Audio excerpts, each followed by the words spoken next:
નમસ્કાર વિદ્યાર્થી મિત્રો, હું Kinjal Patel, R Mehta college of science અને CL Parikh college of commerce Palanpur BSc sem 1 paper SE એટલે કે સબ્જેક્ટ ઇલેક્ટિવ અને એમાં એગ્રીકલ્ચર કેમેસ્ટ્રી યુનિટ નંબર 2 આ SE વિશે પહેલાં થોડી માહિતી મેળવીએ તો આ સબ્જેક્ટ ઇલેક્ટિવ એ તમારું મેઇન પેપર આવતું નથી. એ તમારે જે વિદ્યાર્થીઓને કેમેસ્ટ્રી મેઇન સબ્જેક્ટ તરીકે રાખવાનો થાય છે એમને એગ્રીકલ્ચર કેમેસ્ટ્રી એ સબ્જેક્ટ ઇલેક્ટિવ તરીકે આવે છે.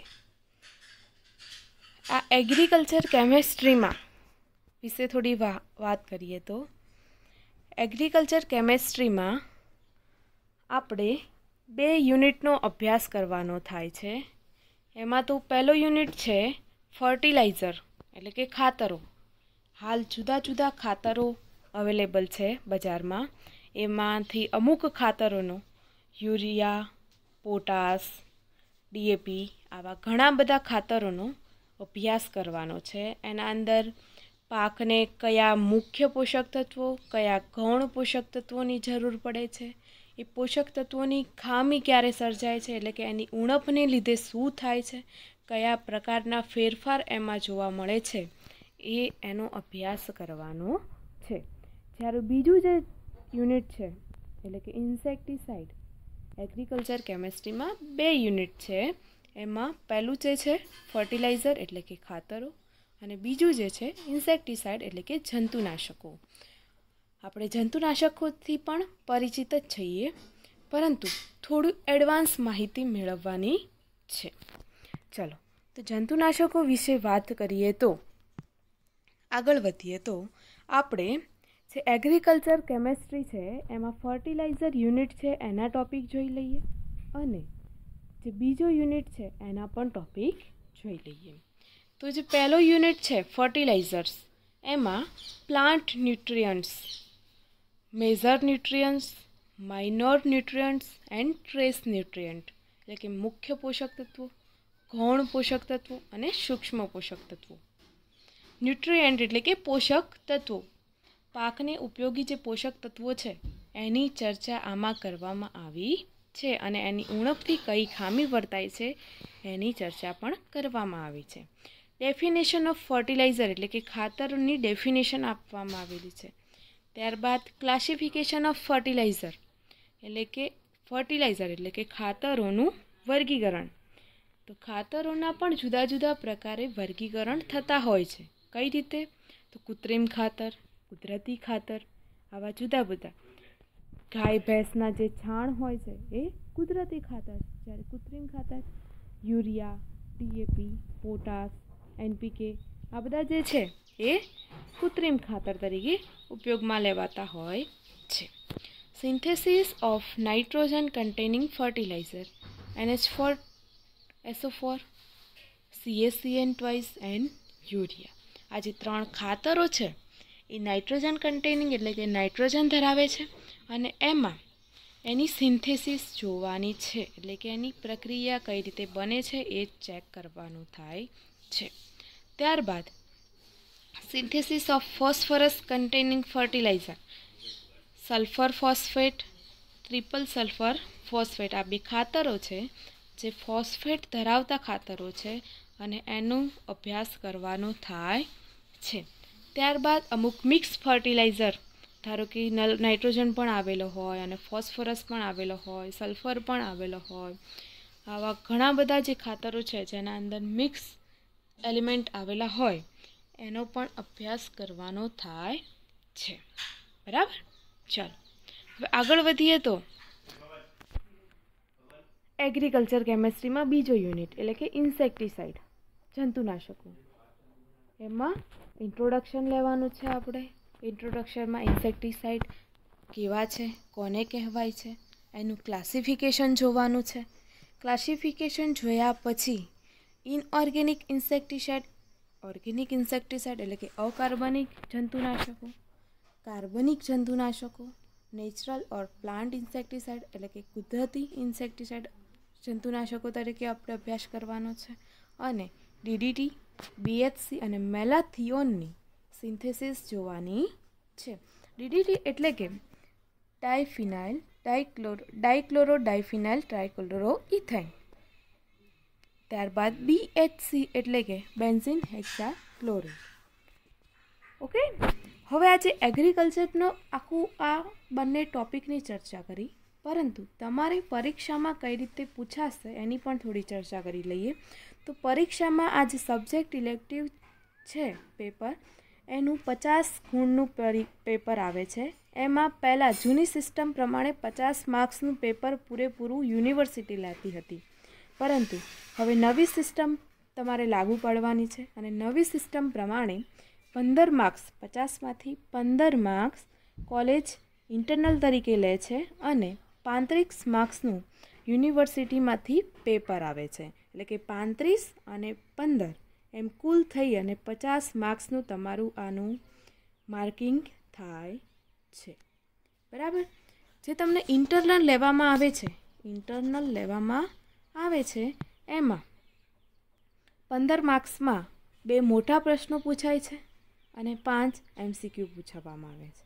2 મોટા પ્રશ્નો પૂછાય છે અને 5 MCQ પૂછવામાં આવે છે. ચલો, આ જે ટ્રેડ નેમ બતાવે છે, ટ્રેડ નેમ એ દવાનું નામ છે. એટલે કે જે કંપનીએ બહાર મૂકેલું હોય છે અને જે બજારમાં જાણીતું હોય છે. ધારો કે પેરાસિટામોલ છે. પેરાસિટામોલ દવા છે આપણી માણસની, જે તાવ અને શરદી ખાંસી માટે જે વપરાતી હોય છે, માથા માટે. એમાં પેરાસિટામોલ એ ટ્રેડ નેમ તરીકે ઓળખાય છે. પેરાસિટામોલ એ ટ્રેડ નેમ તરીકે ઓળખાય છે. એમાંથી ફોર્મ્યુલેશન અને એક્ટિવ ઇન્ગ્રીડિયન્ટ. ફોર્મ્યુલેશન એટલે કે પેરાસિટામોલ દવામાં જ પેરાસિટામોલની જગ્યાએ બીજા પણ ઇન્ગ્રીડિયન્ટ આવેલા હોય છે. પેરાસિટામોલમાં એની જગ્યાએ બીજા પણ ઇન્ગ્રીડિયન્ટ આવેલા હોય છે, પરંતુ મેઇન ઇન્ગ્રીડિયન્ટ હોય છે, મેઇન એટલે કે એક્ટિવ, એ કયું હોય છે? પેરાસિટામોલ. એટલે એને ફોર્મ્યુલેશન એટલે કે જે બીજા વધારાના ઇન્ગ્રીડિયન્ટ આવેલા છે એને ફોર્મ્યુલેશન તરીકે ઓળખવામાં આવે છે. અને જે એક્ટિવ ઇન્ગ્રીડિયન્ટ છે પેરાસિટામોલ દવામાં એ કયું છે? પેરાસિટામોલ. પછી એની ક્વોન્ટિટી અને ડિસ્ક્રિપ્શન, એટલે કે એની ક્વોન્ટિટી કેટલી લીધેલી છે, કઈ દવા, એટલે કે પેરાસિટામોલ દવા છે એ તો આપણને ખબર પડી, પરંતુ પેરાસિટામોલમાં પેરાસિટામોલની કેટલી ક્વોન્ટિટી છે, બીજા બધાની કેટલી ક્વોન્ટિટી છે, એનું ડિસ્ક્રિપ્શન આપેલું હોય છે. અને ત્યારબાદ પ્રિકોશન એટલે કે સાવચેતી. આ સાવચેતી એટલે કે આપણે એ દવાને ઉપયોગમાં લેતા પહેલાં કઈ પ્રકારની સાવચેતી રાખવાની હોય છે, કઈ રીતે લેવાની હોય છે, એ બધું આપેલું હોય છે. આ જે ઇન્સેક્ટિસાઇડ છે એમાં લખેલું હોય કે હાથ પગ મોઢાને અડે નહીં, આપણે એને અંદર ના જાય, ખાલી બહારના જે હાથને એના અંદર જ અડે એટલા માટે જ એને એવી રીતે જ એને યુઝ કરવાની હોય છે. આપણે જો એને પી જઈએ તો આપણે પણ મરી જઈએ, કારણ કે ઇન્સેક્ટિસાઇડ શાના માટે વપરાય છે? જંતુને મારવા માટે. બરાબર. આ થયું આપણે એક બોટલનું. કોન્ફિડોર નામની દવા છે, સિસ્ટેમેટિક ઇન્સેક્ટિસાઇડ છે, એનું થોડુંક વર્ણન કીધું. આ બધું તમારે એક્ઝામમાં પૂછાવાનું નથી, એક્ઝામમાં તો થોડું જ પૂછાવાનું છે, પરંતુ આ ઇન્સેક્ટિસાઇડ તમારી લાઈફમાં પણ ઘણું જ ઉપયોગી છે. એટલે કે ગમે ત્યારે તમે જાઓ છો ખેતરમાં, તમને કંઈક જંતુ મળે છે, એ પાકનું નુકસાન કરતો હોય છે, તો તમને ખબર પડવી જોઈએ કે આપણે આ કઈ દવા વપરાય છે, આમાં કઈ દવા વપરાય છે, આના માટે શું જરૂરી છે, કેમ આવું થાય છે, એ બધું જાણવા માટે આપણે આની થોડી વધારાની માહિતી પણ મેળવીએ છીએ. બરાબર.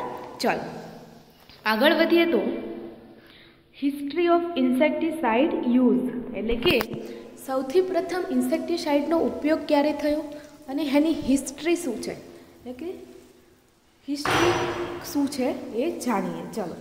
As recently as the 1914 insecticides limited to the arsenical, petroleum oil, nicotine, pyrethrum, rotenone, sulfur, hydrogen cyanide gas and cryolite. 1914માં ઇન્સેક્ટિસાઇડનો ઉપયોગ થયો હતો. એમાં આટલા બધા ઇન્સેક્ટિસાઇડ તરીકે ઉપયોગમાં લેવાયા હતા. એમાં હાઇડ્રોજન સાયનાઇડ ગેસ, ક્રાયોલાઇટ હતું, પાયરેથ્રમ હતું, નિકોટીન એટલે કે તમાકુમાં જે રહેલું હોય છે તત્વ એ નિકોટીન, એ પણ એક ઇન્સેક્ટિસાઇડ તરીકે વર્તે છે. અને એ આપણે ચેપ્ટરમાં ભણવાનું છે જે કુદરતી ઇન્સેક્ટિસાઇડ તરીકે વર્તે છે. આપણે જે બે ભાગ પાડવાના છે કુદરતી અને કૃત્રિમ, એમાંથી કુદરતી ઇન્સેક્ટિસાઇડ તરીકે નિકોટીન છે. પછી આર્સેનિક, રોટેનોન, સલ્ફર, હાઇડ્રોજન સાયનાઇડ આ બધા કૃત્રિમ ઇન્સેક્ટિસાઇડ તરીકે વર્તે છે. ત્યારબાદ આ ઇન્સેક્ટિસાઇડનો એક મહત્ત્વનો ઉપયોગ જે વર્લ્ડ વોર II વિશ્વયુદ્ધ 2 થયું એમાં પણ ઉપયોગ થયેલો છે, એટલે કે સિન્થેટિક ઓર્ગેનિક ઇન્સેક્ટિસાઇડ, ઓર્ગેનિક એટલે કે કાર્બનિક insecticide introduced after world war II. એની શોધ વર્લ્ડ વોર II પછી થઈ હતી અને એના અંદર પણ એક ઇન્સેક્ટિસાઇડ વપરાયું હતું. બરાબર. ચલો હવે આગળ વધીએ તો ધ ક્રાઇટેરિયા ફોર જજીસ ઇન્સેક્ટિસાઇડ ઇફેક્ટિવનેસ, એટલે કે કઈ રીતે એની ઇફેક્ટિવ છે, કઈ રીતે એની ઇફેક્ટ કરે છે જંતુ ઉપર, આપણા ઉપર, એન્વાયરમેન્ટ ઉપર, એ જોવાનું છે. તો એમાં કંટ્રોલ્સ ઇન્સેક્ટ એટલે કે એક ખેતર છે એના અંદર બહુ બધા જંતુઓ છે જે પાકને નુકસાન કરી રહ્યા છે, બહુ બધા જંતુઓ છે જે પાકને નુકસાન કરી રહ્યા છે. અને એમાંથી આપણે કોઈ જંતુને મારવાની દવા છાંટીએ છીએ, છંટકાવ કરવામાં આવે છે. તો એમાંથી અમુક ઘણા પ્રકારના 90% જંતુ તો એના મરી જશે, કારણ કે આપણે એના જંતુનાશક દવાનો છંટકાવ કર્યો છે. મતલબ કંટ્રોલ ઇન્સેક્ટ, ઇન્સેક્ટનું કંટ્રોલેશન કરે છે, કંટ્રોલ કરે છે, મારી નાખે છે. કોસ્ટ ઇફેક્ટિવ, એટલા બધા મોંઘા પણ હોતા નથી. કોસ્ટ એટલે કે એક ઇફેક્ટિવ જ હોય છે, આપણે જે નોર્મલ માણસ હોય છે એ લાવી શકે એટલા હોય છે. ત્યારબાદ એન્વાયરમેન્ટલી સેફ, જે બીજું છે પાક સાથે છે, મેઇન પાક તરીકે આપણે ઘઉં વાયા છે, મુખ્ય પાક તરીકે આપણે ઘઉં વાયા છે, પણ ઘઉંની સાથે સાથે બીજું નિંદામણ પણ ઉગ્યું છે અને નિંદામણના લીધે જંતુઓ પણ પડ્યા છે, જીવાત પડી છે, એને મારવા માટે પણ આપણે દવા નાખીએ છીએ. તો એ ઘઉં અને નિંદામણને અસર કરતું નથી, ઘઉં અને નિંદામણને અસર કરતું નથી, પરંતુ આપણે નિંદામણ નાશક નાખીએ છીએ તો એ નિંદામણને ના મારી નાખે છે, પરંતુ એ પણ એ નિંદામણ નાશક જે છે એ નિંદામણને દૂર કરી દે છે, પરંતુ જે મુખ્ય પાક ઘઉં છે એને કંઈ જ અસર થવા દેતું નથી. એટલે કે જે આ છે બધું ઇન્સેક્ટિસાઇડ છે, નિંદામણ નાશક છે, પેસ્ટિસાઇડ છે, આ બધું એ એન્વાયરમેન્ટલી સેફ છે, પર્યાવરણને કંઈ જ એટલું બધું નુકસાન કરતું નથી. પરંતુ વધારે પ્રમાણમાં કૃત્રિમ ખાતરો, ઇન્સેક્ટિસાઇડ આ બધું નાખવામાં આવે છે જમીનમાં, જમીનમાંથી અમુક પ્રકારે એટલે અમુક ટાઈમ પછી એના પોષક તત્વો થોડા નાશ પામી જાય છે. આ એક એનો સાઇડ ઇફેક્ટ છે.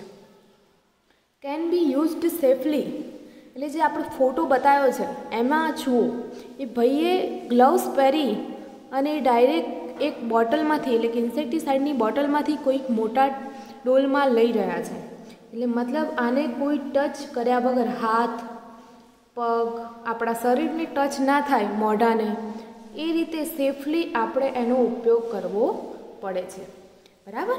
નહીંતર અમુક જે ઇન્સેક્ટિસાઇડ એવા હોય છે કે જે આપણા શરીરને એટલે કે સ્કિનને પણ ઇફેક્ટિવ કરતા હોય છે, એલર્જી જેવી પ્રક્રિયાઓ થતી હોય છે.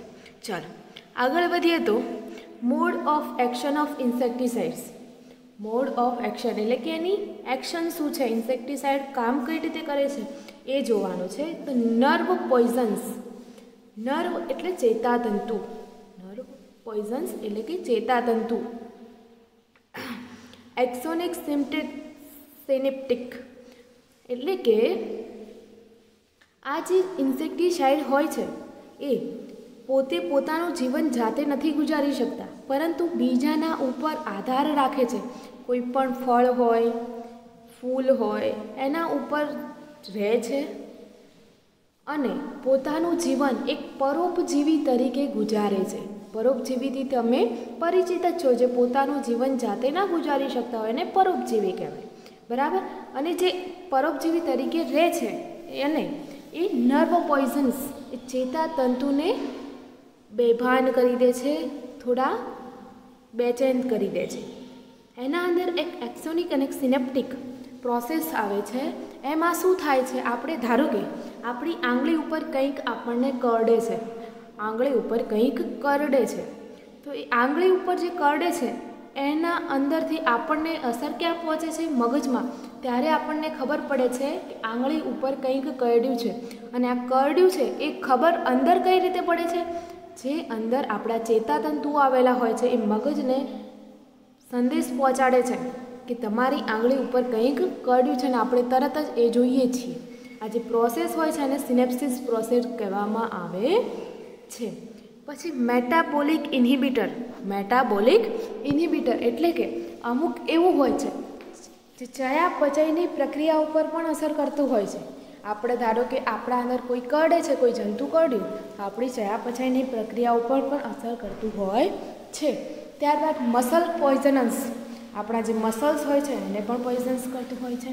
ત્યારબાદ આલ્કાઇલેટિંગ એજન્ટ, ફિઝિકલ ટોક્સિકન્ટ્સ અને સાઇટોલાઇટિક સેલ્યુલર પોઈઝનસ.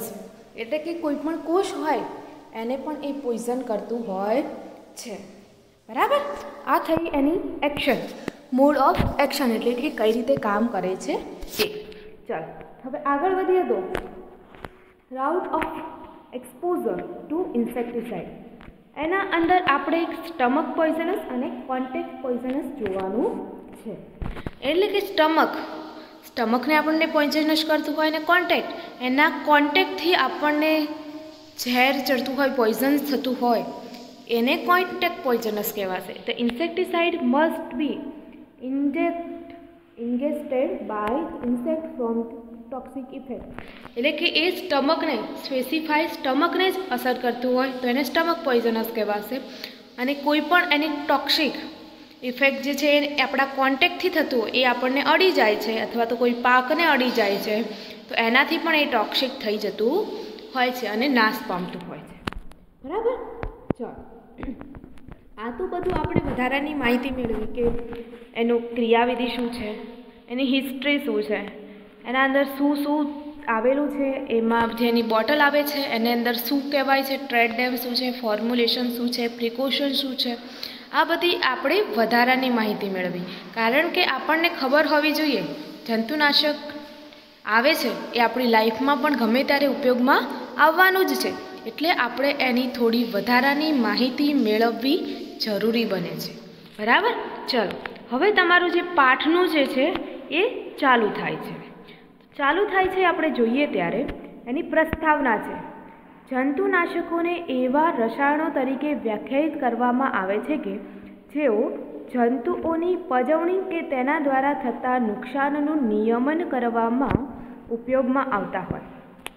આ જંતુનાશકોને એવા રસાયણો છે કે જે જંતુઓની પજવણી થતી હોય, પાક ઉપર અમુક જંતુઓ એકદમ એટલા બધા નુકસાન કરતા હોય કે જે એને ફળ આવે છે, ફૂલ આવે છે, એનો વિકાસ જ ના થવા દેતા હોય, બાજવા જ ન દેતા હોય, તો એને જંતુનાશકની દવાનો છંટકાવ કરી અને એ જંતુઓને મારી નાખવામાં આવે છે. વળી જંતુઓનું આ નિયમન તેમને પેટના ઝેરો એટલે કે સ્ટમક પોઈઝનસને મુખ દ્વારા અપાવી કે હવામાં ધુમાડાવાળી ક્રિયા કરીને કરવામાં આવે છે. બરાબર.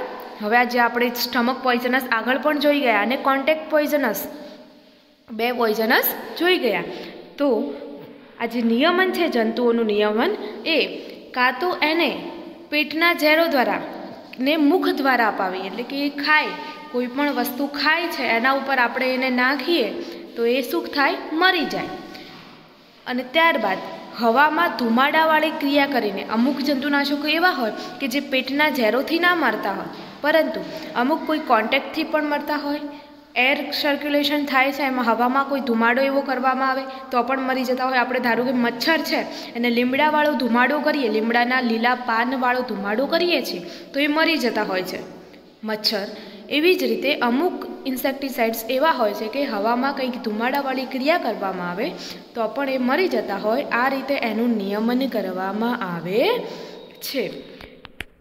ઓર જંતુનાશકો એવા ઝેરી રસાયણો છે કે જંતુઓ દ્વારા થતી પજવણી કે તેના દ્વારા થતા નુકસાનનું નિયમન કરવામાં ઉપયોગી હોય. બરાબર, આ થઈ એની વ્યાખ્યા. ચલો વિદ્યાર્થી મિત્રો, હવે આ જંતુનાશકો વિશે વધારે માહિતી આપણે નેક્સ્ટ લેક્ચરમાં મેળવીશું. ચલો.